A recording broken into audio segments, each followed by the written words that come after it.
911, what's your emergency?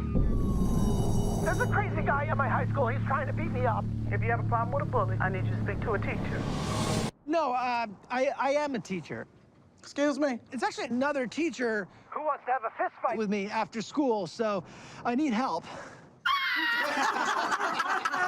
I read a script, a first draft of Fist Fight in January of this year, and I fell in love with it.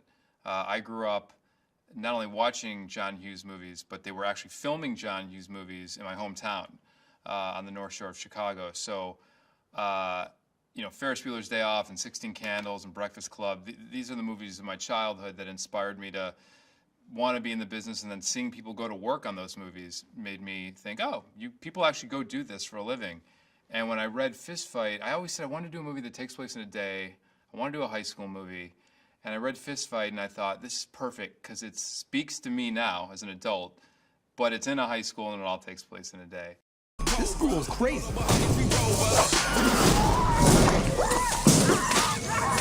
This shit is violent. I look like a million. Filled with lunatic teachers. Holly, you're the guidance counselor. You're not doing meth again, right? Yeah, just a little bit. Don't do meth. Because it's a gateway. It's the finish line. Roosevelt High is the prison guards versus the inmates. That was always my intention. It's the reason I opened the movie in that courtyard where the fight happens. It feels like a prison yard. And it's run down, it's rusty, the paint's fallen off. It's a crap hole.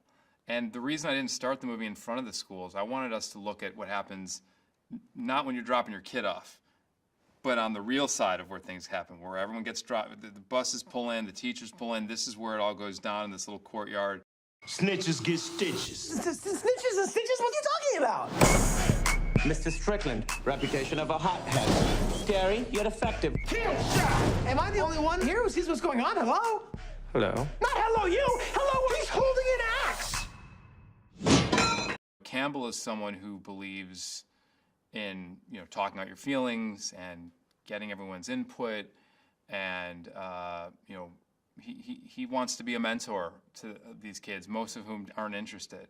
Whereas Strickland is a teacher who believes that actions have consequences, and you know, he would say, you know, you're so busy talking about these kids' feelings, they don't know the alphabet. You know, he cares about results, and he doesn't really care how you get there. He's kind of an old school teacher, whereas Andy Campbell's kind of a new school teacher.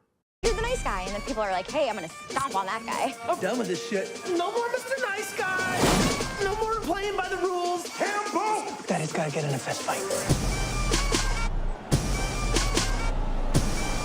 Campbell, you got this! I don't think he's got this.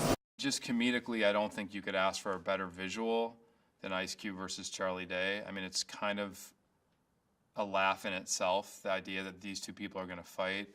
And then for Ice Cube to show up and, you know, forget that he and Charlie both did all their own fighting for an epic fight sequence. He's been thoughtful and prepared, and has delivered bigger than I could have hoped as an actor. I think people are really going to see both these actors doing things that they've never seen them do before. Just take a punch and then just go down. Play dead like possums do, or anything that's like a pussy animal.